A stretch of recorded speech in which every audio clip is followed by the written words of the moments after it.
Yes, welcome you in this class. आज हम पढ़ने वाले हैं टेंस की सीरीज में एक नया टेंस और हमारा नेक्स्ट टेंस। और आज का जो टेंस है वो हमारा है प्रेजेंट कंटिन्यूअस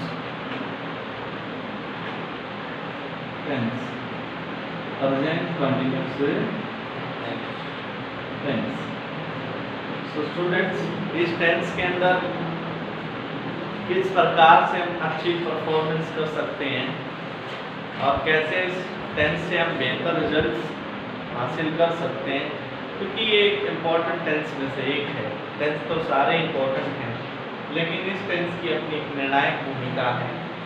ठीक है, तो सबसे पहले प्रेजेंट कंटिन्यूअस टेंस की सीरीज में फोर्थ टेंस है हमारा। इससे पहले हम 3 टेंस कर चुके हैं, present indefinite, past indefinite and future indefinite. So present continuous tense यानी प्रेजेंट की सीरीज का दूसरा टेंस है। तो प्रेजेंट कंटिन्यूअस टेंस की पहचान क्या है, सबसे बड़ा सवाल। इसको आइडेंटिफाई कैसे करें? तो हम इंडियंस क्या करते हैं, सेंटेंस की पहचान कैसे करते हैं? हिंदी से करते हैं। यस या नो? ठीक है, हम हिंदी से पहचान करते हैं क्योंकि हमारी मदर टंग क्या है? हिंदी है। तो बेसिकली हम फर्स्ट साइड ऑफ एंगल किसको देखते हैं? हिंदी को ही देखते हैं। तो हिंदी में क्या ऐसा हो कि हमें पता लग जाए कि present indefinite present continuous tense है। तो बच्चों, आपको लास्ट के हिंदी के सेंटेंस में रहा है, रही है, रहा हूं, रहे, यदि ये लास्ट में मिलता है तो इससे ये आइडिया लगा लेना, इससे आश्वस्त हो जाना कि ये आप प्रेजेंट कंटिन्यूअस टेंस के साथ आपका सामना हो रहा है। जैसे एग्जाम्पल के तौर पर अध्यापक कक्षा में पढ़ा रहा है। अध्यापक कक्षा में पढ़ा रहा है। देखिए लास्ट में रहा है आया हुआ है, कौन सा टेंस है? Present continuous. उसके बाद टीम इंडिया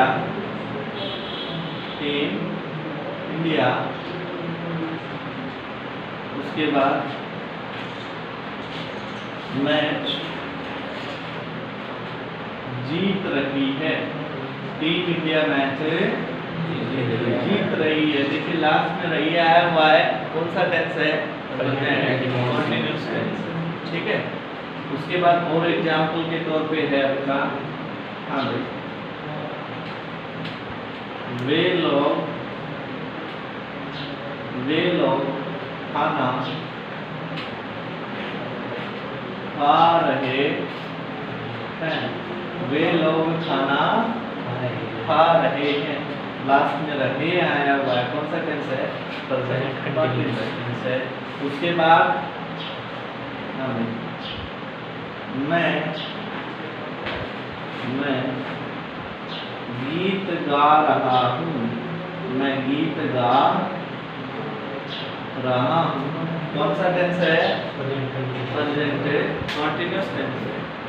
तो पहचान आप सबको पता चल चुकी है। पहचान से आपको ये आइडिया हो चुका है कि प्रेजेंट कंटिन्यूअस टेंस को पहचानना कैसे है, कैसे आइडेंटिफाई करेंगे ये प्रेजेंट कंटिन्यूअस टेंस है। तो उसका फॉर्मूला आपके पास है? यस या नो? बहुत आसान है। उसके बाद आइए थोड़ा सा और पढ़ें प्रेजेंट कंटिन्यूअस टेंस के बारे में। तो प्रेजेंट कंटिन्यूअस, प्रेजेंट का मतलब वर्तमान है और कंटिन्यूअस का मतलब कंटिन्यूटी है, निरंतरता है।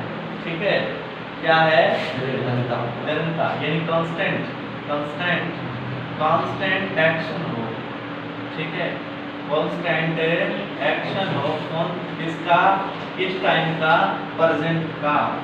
इसका प्रेजेंट का। उसको क्या बोलते हैं? प्रेजेंट कंटिन्यूअस टेंस बोलते हैं।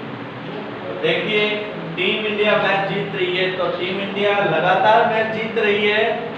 यस या नो? Yes sir. यानी निरंतर होने वाली क्रिया है किसकी, वर्तमान की।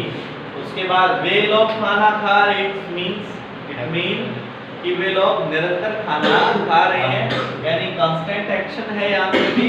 और मैं गीत गा रहा हूँ, तो मैं गीत गा रहा हूँ यहाँ पे भी क्या है, निरंतर क्रिया हो रही है, निरंतर काम हो रहा है। क्लियर है बच्चों।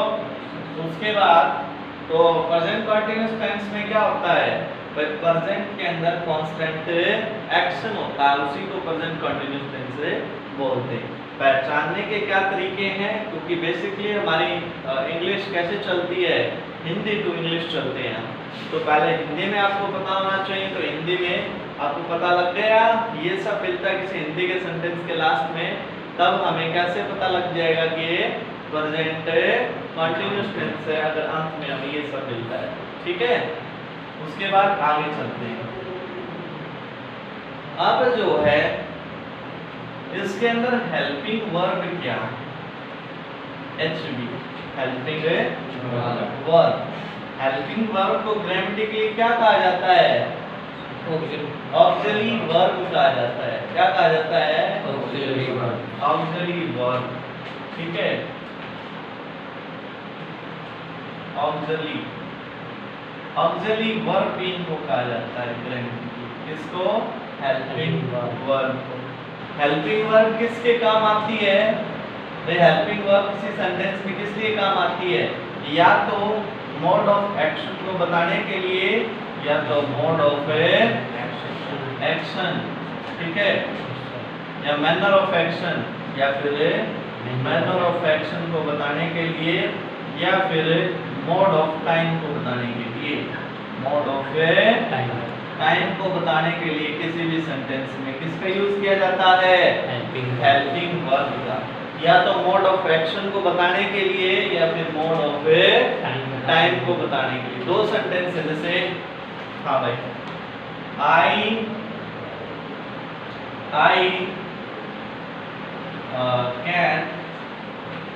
I can win, I can win, मैं जीत सकता हूँ।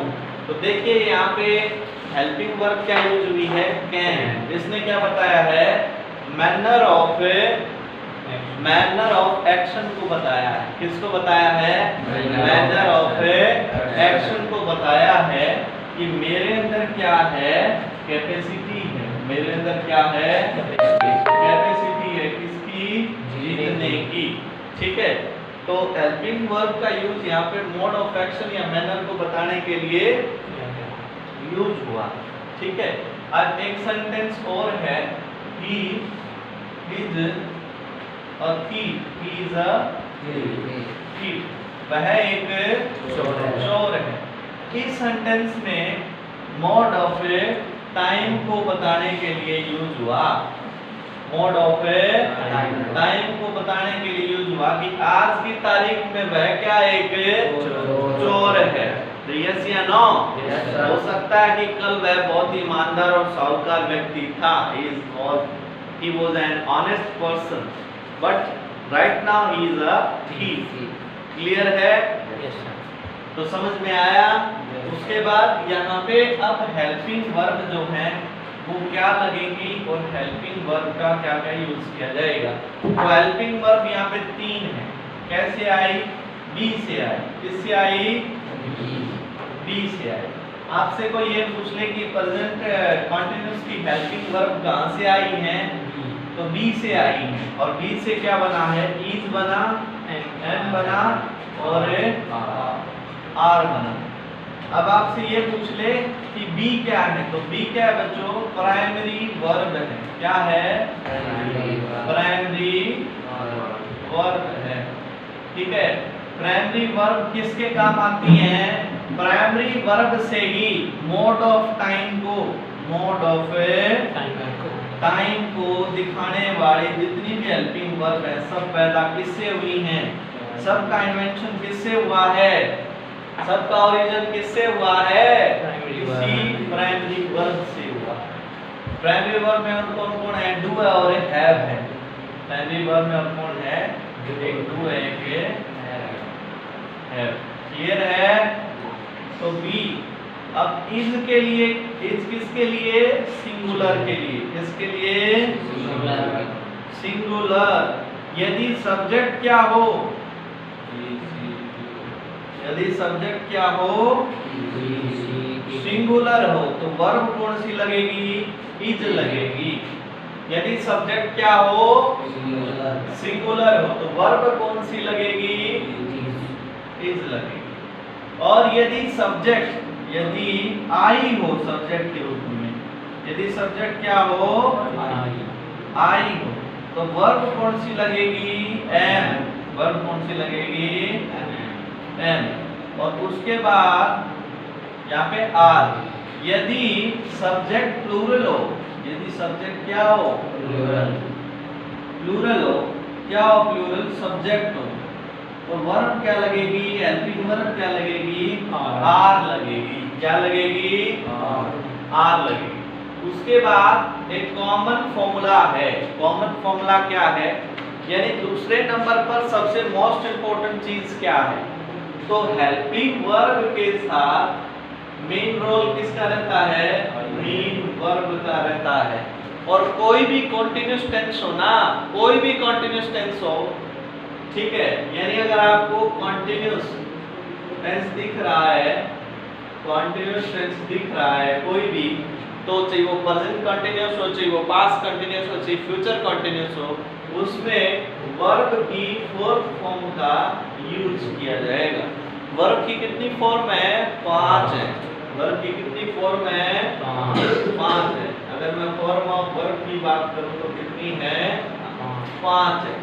V1, V2, V3, V4 और V5। यदि आप किसी भी वर्ब के साथ, वर्ब की फर्स्ट फॉर्म जैसे मानो प्ले है, इसके साथ एस या ईएस लगा दें तो ये वर्ब की कौन सी फॉर्म बन जाएगी? फिफ्थ बन जाएगी। पहली से वर्ब की कौन सी फॉर्म में शिफ्ट हो जाएगी? फिफ्थ में। और फोर्थ फॉर्म कौन सी होती है? मान लो प्ले है और इसके साथ आईएनजी लगा दें। क्या लगा दें? आईएनजी। तो वर्ब की कौन सी फॉर्म बन जाएगी? फोर्थ फॉर्म बन जाएगी। क्लियर है? यानी किसी भी वर्ब के साथ यदि आईएनजी का यूज होता है तो वो वर्ब की फोर्थ फॉर्म बन जाती है। तो प्ले की वर्ब फोर्थ फॉर्म क्या बन गई? प्लेइंग बन गई। क्लियर है? तो ये प्रेजेंट है, past participle, past participle, present participle और प्रेजेंट। ठीक है, इस प्रकार से ये सब होती है। तो अब आपको समझ में आ गया है, सभी स्टूडेंट्स को क्लियर हो चुका है कि हमें एक तो हेल्प इज मार लगाना है और एक क्या लगाना है? वर्ब की फोर्थ फॉर्म में लगानी है। क्लियर है? तो सबसे पहले ट्रांसलेशंस को, सबसे पहले हम किसको सोल्व करते हैं? ट्रांसलेशन को सोल्व करते हैं। ठीक है, ट्रांसलेशंस। अब ये कह देते हैं, मान लीजिए फॉर एन एग्जांपल, बच्चों का ये क्वेश्चन होना चाहिए, सर हम ये सब क्यों सीख रहे हैं, काम क्या आते हैं? पेपर में तो ये ऐसे नहीं पूछे जाएंगे। पेपर में तो एक सेंटेंस दिया जाएगा, बीच में फिल इन द ब्लैंक्स भरवाया जाएगा। तो यस या नो? लेकिन ट्रांसलेशन हमारी क्या है? बेसिक नीड है। ट्रांसलेशन क्या है? बेसिक नीड है। जैसे ह्यूमन बीइंग की बेसिक नीड क्या है?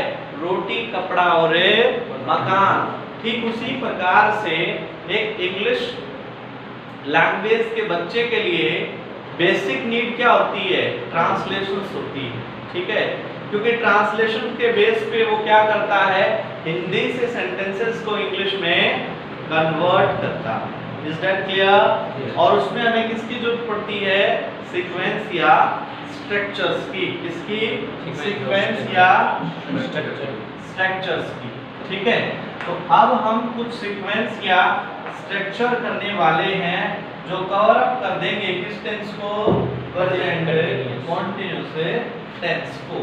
ठीक है, तो देखिए यहाँ पे अब मैं इसको रफ करके अच्छे से आप लोगों को ये करवा रहा हूं। ठीक है, तो देखिए इसको क्या क्या बोला जाता है? सीक्वेंस या फिर स्ट्रक्चर। सीक्वेंस या फिर स्ट्रक्चर बोला जाता है। क्लियर है? Yes sir. अब सीक्वेंस के अंदर हम बात करें प्रेजेंट कंटीन्यूअस टेंस में, तो सबसे पहले अफर्मेटिव ही सेंटेंस आएगा। अफर्मेटिव को लिखने का तरीका क्या है? A double F. उसके बाद नेगेटिव आएगा, तो नेगेटिव को लिखने का तरीका क्या है? एनईजी डॉट लगा दीजिए नी। उसके बाद इंटरोगेटिव को लिखने का तरीका क्या है? आईएनटी और डॉट लगा दीजिए। और इंटरोगेटिव प्लस नेगेटिव में आईएनटी लिख के और प्लस नेगेटिव लिख के, और फिर यहाँ पे नेक्स्ट है WH वर्ड, वर्ड, और फिर नेक्स्ट है WH word plus negative. Clear है? ये सब हमें सीक्वेंसेस करने हैं, ठीक है? ये सब सीक्वेंसेस हमें यहाँ करने हैं। तो सबसे पहले अफर्मेटिव का करते हैं।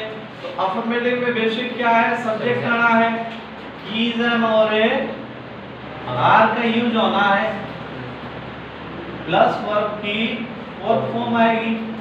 फिर क्या आ जाएगा? प्रीपोजिशन आता है मेनली, कोई भी एडजेक्टिव आ सकता है, कोई भी एडवर्ब आ सकती है, और प्लस क्या? ऑब्जेक्ट तो है, ये फुल स्टॉप लास्ट में आना ही आना है। नेगेटिव है तो क्या करेंगे? सब्जेक्ट के साथ इज एम आर रख के और फिर नॉट लगा देंगे, फिर वर्ब की फोर्थ फॉर्म लगाएंगे, और फोर्थ फॉर्म लगा के ये प्रीपोजिशन, एडजेक्टिव और ये एडवर्ब, ये तो सेम है ही, लास्ट में ऑब्जेक्ट फुल स्टॉप लग जाएगा। उसके बाद यदि इंटरोगेटिव है तो यहाँ सबसे पहले इज और एम और आर को लिखिए, इज एम और आर को लिखिए, फिर सब्जेक्ट को लिखिए, फिर वर्ब की फोर्थ फॉर्म लिखिए। उसके बाद ये तो है ही, और लास्ट में ऑब्जेक्ट और क्वेश्चन मार्क है। यदि इंटरोगेटिव प्लस नेगेटिव का सीक्वेंस है तो क्या करना है? ये इज एम आर तो यहाँ आएगा ही आएगा शुरू में ही, बाद में क्या रहेगा? सब्जेक्ट रहेगा, फिर नॉट रहेगा, वर्ब की फोर्थ फॉर्म रहेगी, और ये लास्ट में फुल स्टॉप जाएगा, फिर क्वेश्चन मार्क जाएगा, सॉरी, ठीक है, क्योंकि इंटरोगेटिव है। उसके बाद WH वर्ड है, तो ये WH वर्ड तो एज इट इज रहेगा। उसके बाद क्या लगाना है? इज, एम और आर का यूज करना है, फिर सब्जेक्ट लगा देना है, फिर वर्ब की फोर्थ फॉर्म लगा देनी है, और बाकी सेम टू सेम रह के लास्ट में ऑब्जेक्ट क्वेश्चन मार्क लग जाएगा। यदि WH प्लस नेगेटिव है तो क्या लगेगा? इज एम आर तो एज इट इज आनी, प्लस सब्जेक्ट रहेगा, प्लस नॉट रहेगा, प्लस वर्ब की फोर्थ फॉर्म रहेगी, लास्ट में ऑब्जेक्ट और क्वेश्चन मार्क लग जाएगा। इस प्रकार से ये सारे स्ट्रक्चर और सीक्वेंसेस हमें सीख लेने हैं। यदि बात करूं अफर्मेटिव की, तो subject plus is am are plus verb की fourth form, preposition, adjective, adverb plus object, last में फुल स्टॉप। यदि मैं नेगेटिव की बात करूं तो subject is am are plus not plus verb की fourth form, preposition, adjective, adverb plus object, last में फुल स्टॉप। इंटरोगेटिव की बात करूं तो is am are plus subject plus verb की fourth form, preposition, adjective, adverb plus object, last में question mark. यदि interrogative plus negative के बारे में पढूं तो is am are plus subject plus not plus verb की fourth form, preposition, adjective, adverb plus object, last में क्वेश्चन मार्क।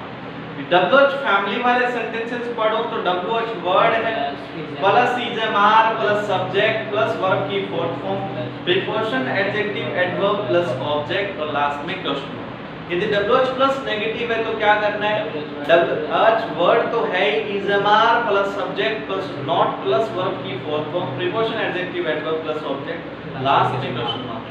कमांड होनी चाहिए इक्वली, क्या होनी चाहिए? कमांड इन सीक्वेंसेस के ऊपर, इन स्ट्रक्चर्स के ऊपर आप सभी का होल्ड होना चाहिए। क्लियर है? Okay, fine. अब आगे चलते हैं। यहाँ इतना प्रोसेस समझने के बाद अब हमें कुछ सेंटेंसेस में से गुजरना होगा और बना के देखना पड़ेगा क्या वाकई में ही हम कन्वर्ट कर सकते हैं हिंदी के सेंटेंसेस को किसमें? प्रेजेंट कंटीन्यूअस टेंस में ट्रांसलेशंस के थ्रू, यानी उनको कन्वर्ट किया जा सकता है। तो आइए देखते हैं।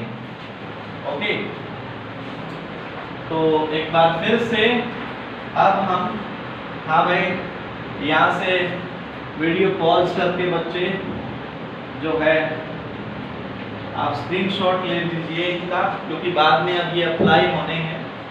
अब क्या करना है, अब क्या करना है, किस प्रकार से करना है, कुछ सेंटेंसेस लिखते हैं। तो कुछ सेंटेंसेस में जो रेलेवेंट इशू है वही लिखते हैं, उनको आजमा के देखते हैं, ठीक है। सो हाँ भाई, पहला सेंटेंस है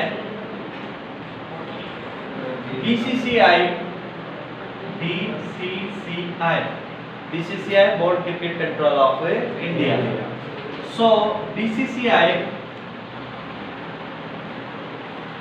आगामी साल के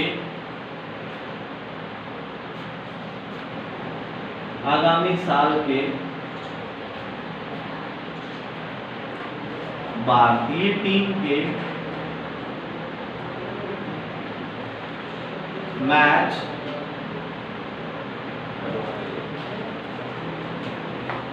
BCCI आगामी साल के भारतीय टीम के सभी मैचों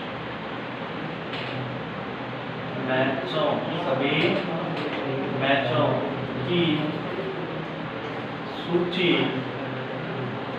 जारी कर रही है,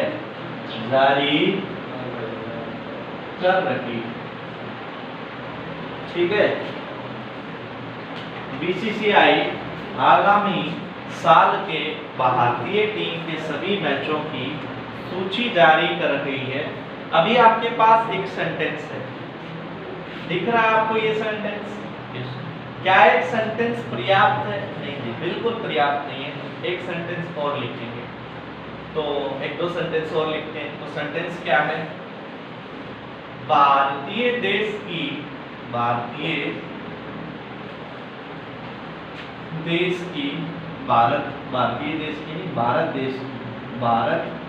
देश की अर्थव्यवस्था तेजी से आगे बढ़ रही है। ये दूसरा सेंटेंस। तीसरे सेंटेंस की हम बात करें, हाँ, तीसरा सेंटेंस ये है, राम और श्याम ठीक है, आपस में मिलकर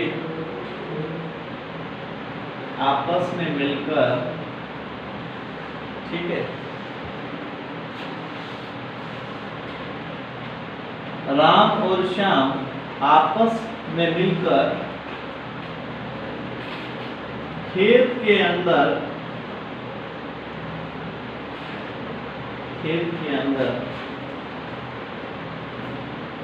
बाजरे की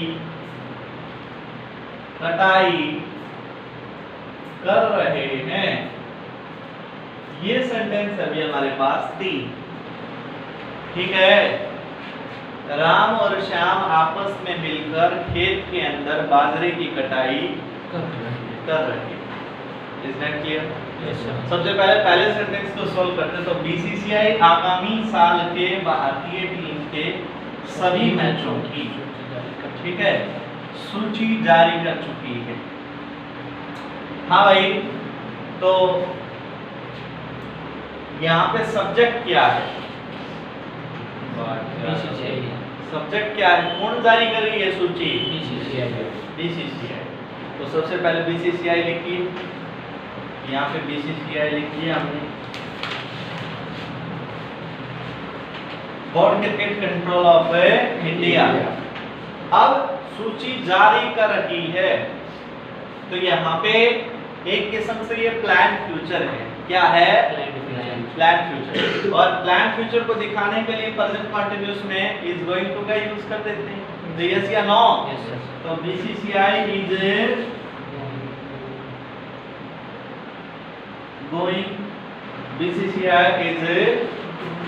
गोइंग टू अब क्या करने जा रही है? सूची जारी है। अब टू रिलीज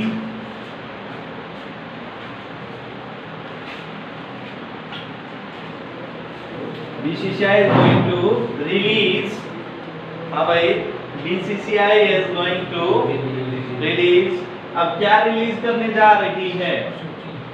सूची, लिस्ट। लिस्ट को क्या बोलते हैं? सूची बोलते हैं। BCCI is going to release a list, किसकी लिस्ट जारी कर रहा है? of a हाँ, upcoming matches of upcoming matches।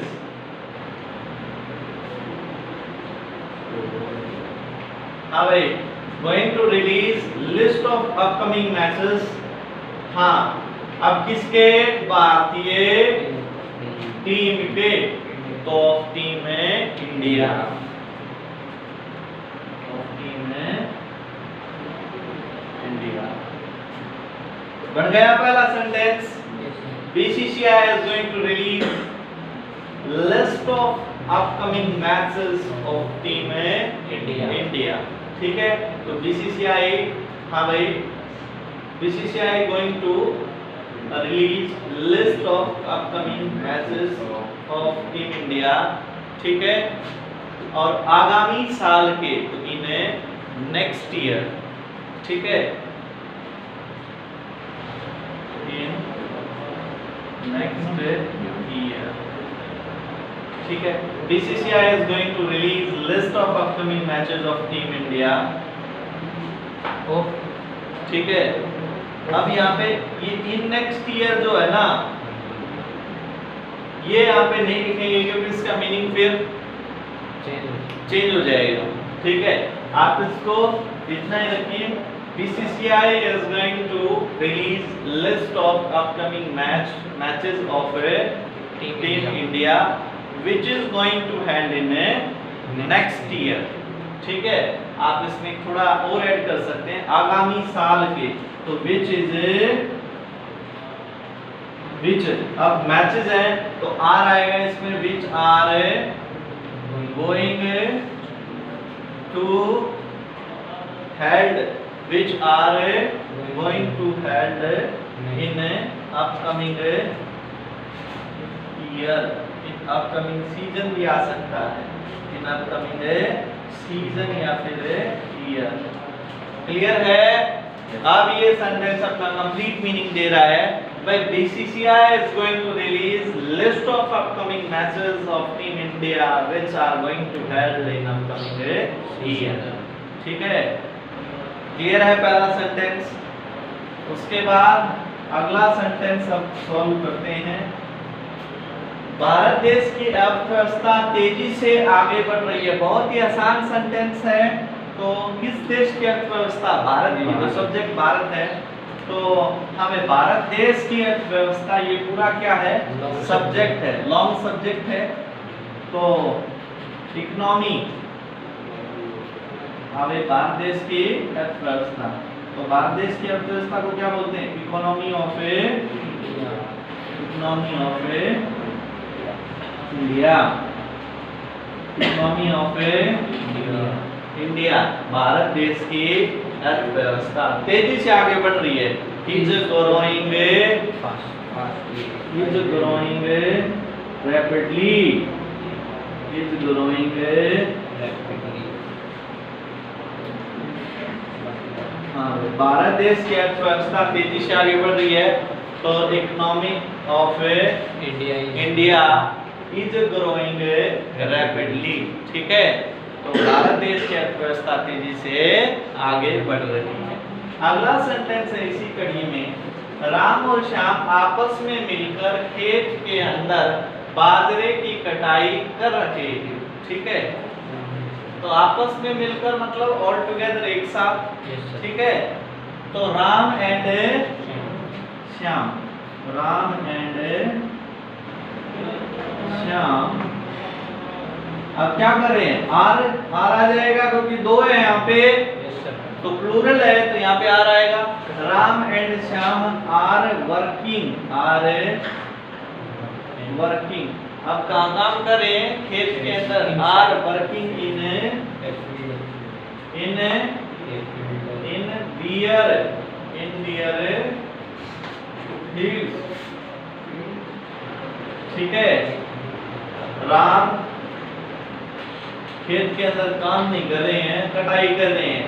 Harvesting आएगा, Ram and Shyam are harvesting, काम नहीं कर रहे हैं, आर हार्वेस्टिंग। हाँ भाई, आप किस चीज की हार्वेस्टिंग कर रहे हैं? बाजरे की। तो बाजरे को इंग्लिश में मिलेट बोलते हैं, MILLET, हार्वेस्टिंग मिलेट, MILLET, ठीक है। Ram and Shyam are harvesting millet in their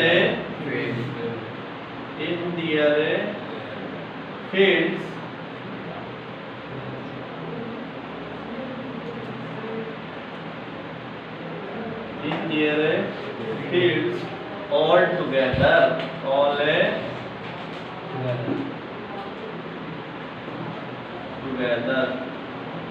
clear है? Ram and Shyam are harvesting millet in their fields all together. तो राम और श्याम आपस में मिलकर खेत के अंदर क्या कर रहे हैं? बाजरे की कटाई कर रहे हैं। Is that clear? बन गए आपके सेंटेंसेस, ठीक है। और खेतों में काम कर रहे हैं तो क्या जाएगा? Are working in their fields, ठीक है। Okay, yes sir.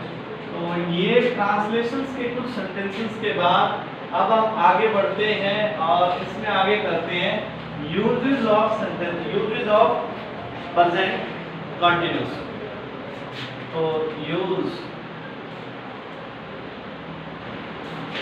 तो यूज क्या क्या है इसका, हम इसको कैसे और प्रयोग कर सकते हैं, ठीक है। तो प्रेजेंट कंटीन्यूअस का जो यूज है, सबसे पहले टेम्परेरी एक्शन हो, क्या हो?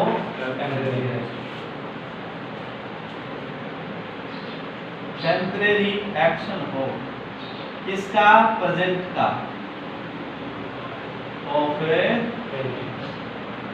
Present. Temporary action of present के लिए हम किसका यूज करते हैं?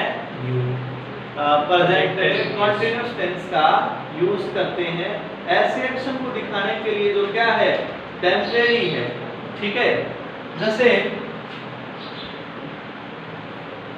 हाँ, Berla is facing electricity. Berla is facing electricity problem nowadays. हाँ भाई, बेरला इन दिनों किस समस्या से जूझ रहा है? बिजली की समस्या से। तो क्या ये परमानेंट है? भाई परमानेंट तो नहीं है, कोई ना कोई सॉल्यूशन तो इसका होगा। क्या ये टेम्परेरी एक्शन है? क्या है? टेम्परेरी, ठीक है। टेम्परेरी का मतलब अस्थाई, स्थायी नहीं है, ये अस्थाई है। क्लियर है? यानी कुछ दिनों के बाद फिर कोई नेता आएगा, आपको फिर से वो कोई वादा करके जाएगा, आपको ये भरोसा देगा कि लाइट है उसकी व्यवस्था सुचारू रूप से कर दी जाएगी और बिजली के अनावश्यक कट नहीं लगेंगे। तो ये क्या है? टेम्परेरी एक्शन है। क्या है? टेम्परेरी एक्शन है, ठीक है। उसके बाद all of the students are sitting and talking. All of the students are sitting and talking. सब बच्चे क्या किए हुए हैं? बैठे हुए और क्या कर रहे हैं? बातें कर रहे हैं। हाँ भाई, तो ऐसा तो नहीं है कि बच्चे 24 घंटे बात ही करते रहेंगे। ये क्या है? टेम्परेरी एक्शन है। टीचर जैसे ही क्लास में आएगा तो पढ़ाई भी होगी, पिटाई भी होगी, ठीक है। काम तो सारे ही होंगे, यानी ये परमानेंट करने वाला काम है, परमानेंट काम नहीं है ये परमानेंट एक्शन नहीं है, ये क्या है? Temporary action. Is that clear? उसके बाद सेकंड क्या है? यदि आपके पास at moment, at present, at moment, at present, now, nowadays,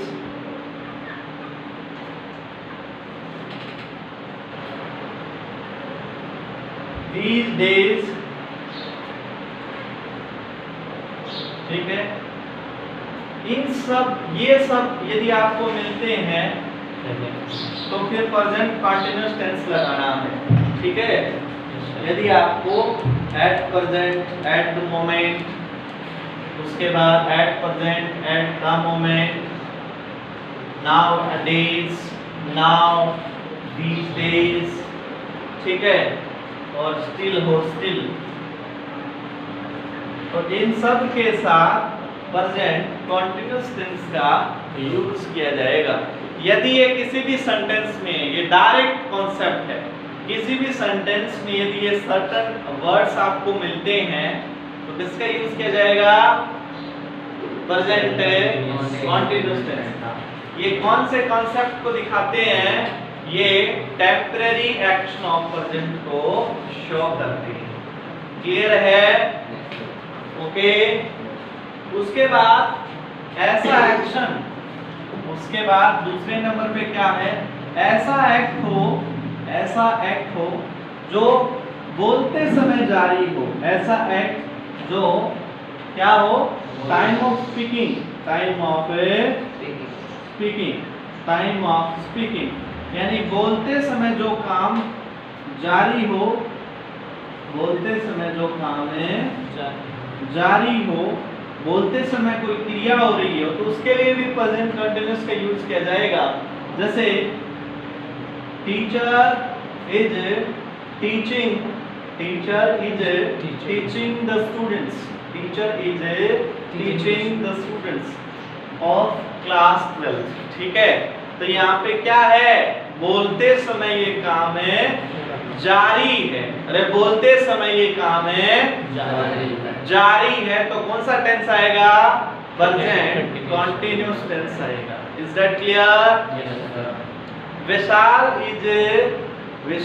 is reading his chapter, Vishal is reading his chapter, तो यहाँ पे बोलते समय ये एक्शन जारी है, तो कौन सा टेंस लगेगा?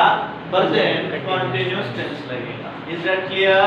Yes sir. उसके बाद नेक्स्ट है, हाँ भाई, ऐसा काम जरूरी नहीं जो हाल फिलहाल में हो रहा हो, जरूरी नहीं बोलते समय जारी हो, ठीक है।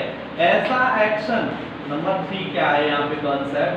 ऐसा एक्ट जो अभी कंटिन्यू तो हो लेकिन जरूरी नहीं बोलते समय, at the time of speaking act हो, ठीक है। तो ये बेसिक में टेम्परेरी एक्शन ऑफ प्रेजेंट में ही आता है। जैसे है I am writing a book, I am writing a book nowadays, I am writing a book nowadays।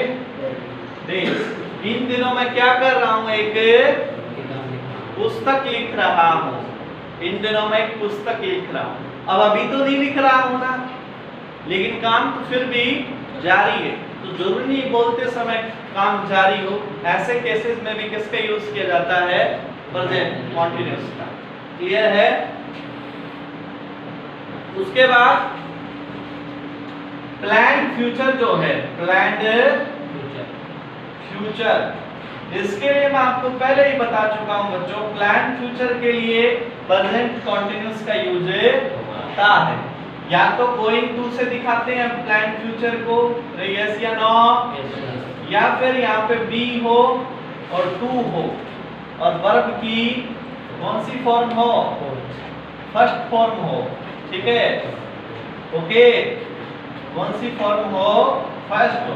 इससे भी क्या दिखाते हैं? प्लान्ड फ्यूचर दिखाते हैं। जैसे एग्जांपल के तौर पे he is to arrive, he is to arrive, वह पहुंचने ही वाला है। तो यहाँ पे देखिए B2 प्लस वर्ब की फर्स्ट फॉर्म है, इससे क्या पता लगा, बी का मतलब क्या होता है, इजमार होता है, मैंने पहले ही बता दिया आपको। पास्ट में जाए तो वाजमर होता है, तो यहाँ पे इज आ गया, फिर टू आया, फिर वर्ब की फर्स्ट फॉर्म आई, तो इससे भी क्या दिखेगा, प्लान्ड फ्यूचर दिखेगा। Is that clear? उसके बाद नेक्स्ट है, तो ऐसे केसेस में प्लान्ड फ्यूचर के साथ क्या लगता है भाई, नेक्स्ट मंथ भी लग सकता है, नेक्स्ट डे भी लग सकता है, next month, next day, tomorrow भी लग सकता है, क्या लग सकता है, टुमारो भी लग सकता है। तो यस या नो? इस प्रकार के वर्ड्स यहाँ पे यूज हो सकते हैं, तो घबराना नहीं है आपको, क्या लगा देना है, प्रेजेंट कंटिन्यूस से लगा देना है। क्लियर है? Yes sir. उसके बाद परसिस्टेंट, ठीक है, यानी कांस्टेंट एक्शन जिसको हो, क्या हो, कांस्टेंट एक्ट हो, या परसिस्टेंट एक्ट हो, कोई परसिस्टेंट एक्ट हो, उसके लिए भी परसिस्टेंट एक्ट या कांस्टेंट एक्ट को दिखाने के लिए सेंटेंस में ऑलवेज का यूज होगा बेटा। क्या होगा? ऑलवेज का। उसमें भी प्रेजेंट कंटीन्यूअस आएगा, जैसे she is always, she is always asking questions, वह हमेशा ही क्या करती है, पर्सन पूछती रहती है, वह हमेशा ही क्या करती रहती है, पर्सन पूछती रहती है, वह हमेशा ही रोता रहता है। यस या नो? किसी भी टाइम उससे बात कर लो, हमेशा रोता ही रहता है। तो ये परसिस्टेंट एक्शन है, तो उसमें कौन सा टेंस लगेगा, प्रेजेंट कंटीन्यूअस टेंस लगेगा। ठीक है, उसके बाद एक लिस्ट मैं आपको नोट करवा रहा हूँ, एक लिस्ट नोट करवा रहा हूँ, कुछ ऐसी वर्ब हैं, ठीक है, जिसके साथ कौन सा टेंस नहीं लगेगा, प्रेजेंट कंटीन्यूअस नहीं लगेगा, प्रेजेंट इंडेफिनिट टेंस लगेगा। वो वर्ब कौन कौन सी है? तो सबसे पहली वर्ब है, और 5 टाइप की होती है, जिसको बोलते हैं verb of perception, verb of perception, ठीक है। उसके बाद है वर्ब ऑफ थिंकिंग, और उसके बाद है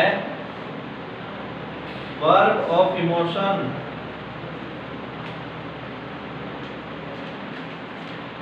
उसके बाद है वर्ब ऑफ अपीयरिंग,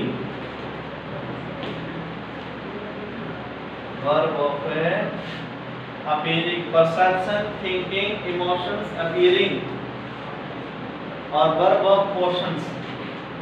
लास्ट है, लास्ट यहाँ पे लिख देता हूं, वर्ब ऑफ पोर्शंस।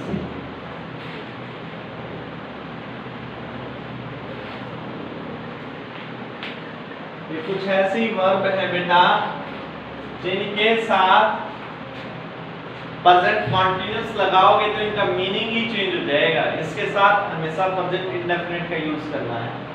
सबसे पहले वर्ब ऑफ परसेप्शन में hear, notice, see, smell, recognise. Hear, notice, see, smell, और एक है रिकॉग्नाइज। इन सब के साथ क्या लगाना है आपको? प्रेजेंट इंडेफिनिट लगाना है। I recognise you, I hear you, I hearing you नहीं, I hear you, I noticing you नहीं, आई नोटिस यू। क्लियर है? आई सीइंग यू नहीं, आई सी यू। उसके बाद वर्ब ऑफ थिंकिंग, तो think, suppose, understand. Think, suppose, understand, think, suppose, understand, agree, believe, consider, forget,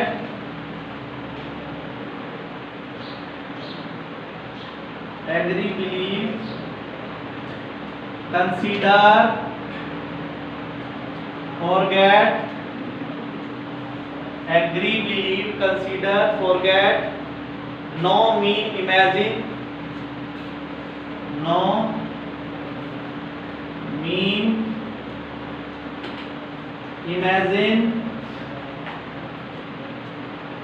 mind, और last की है remember. इन verb के साथ खासा ध्यान रखना है, इनको वर्ब ऑफ थिंकिंग कहा जाता है। इनके साथ आपको प्रेजेंट इंडेफिनिट लगाना है। उसके बाद वर्ब ऑफ इमोशन है, तो वर्ब ऑफ इमोशन में desire, feel, hate, hope, love, desire, feel, desire, feel, hope, love, desire, feel, hope, love,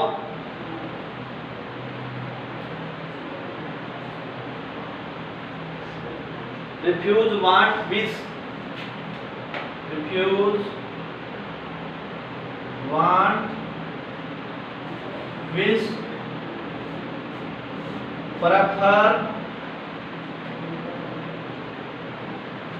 और like,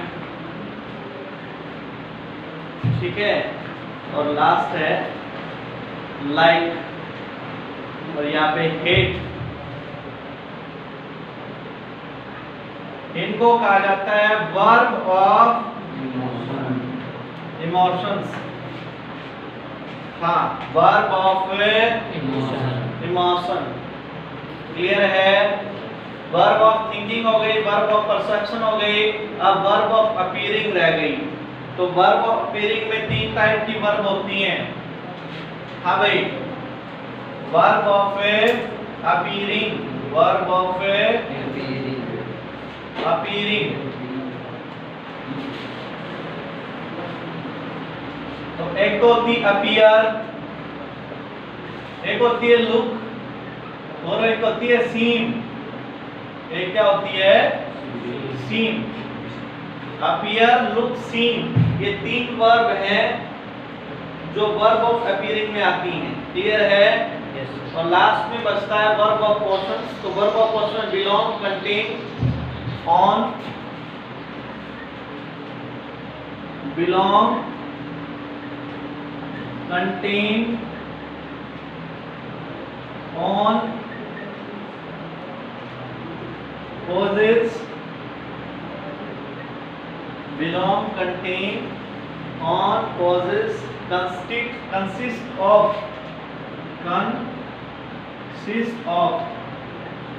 इसको कहा जाता है वर्ब ऑफ पोर्शंस। क्लियर है? वर्ब ऑफ पोर्शंस ये यहाँ से शुरू हो जाएंगे, बिलोंग, ठीक है।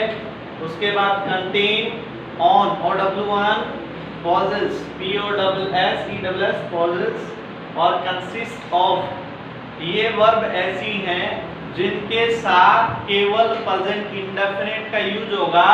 यदि आप इनके साथ प्रेजेंट कॉन्टिन्यूअस का यूज कर देंगे तो इनका मीनिंग क्या हो जाएगा बच्चों? चेंज हो जाएगा। ठीक है? Is that clear? तो जैसे है यहाँ पे I believe in God, I believe in God, मैं भगवान में विश्वास करता हूँ। और एक सेंटेंस ये है I am believing in God, मैं भगवान में विश्वास कर रहा हूँ। दोनों में डिफरेंस मीनिंग है। पहले सेंटेंस में मैं आस्तिक नजर आता हूँ और दूसरे सेंटेंस में मैं नास्तिक से आस्तिकता की तरफ बढ़ रहा हूँ। आस्तिक और नास्तिक को क्या बोलते हैं बताइए? थीस्ट, एथिस्ट, थीस्ट और atheist, THEIST, theist, THEIST, theist, और ATHEIST। तो आस्तिक और नास्तिक, ठीक है। थीस्ट आस्तिक होता है, थीस्ट नास्तिक है। क्लियर है? तो ये था आज की इस क्लास में आशा उम्मीद करता हूं कि आप सबको ये वीडियो जो है और ये पूरा लेक्चर अच्छे से समझ में आया होगा। तो थैंक यू वेरी मच।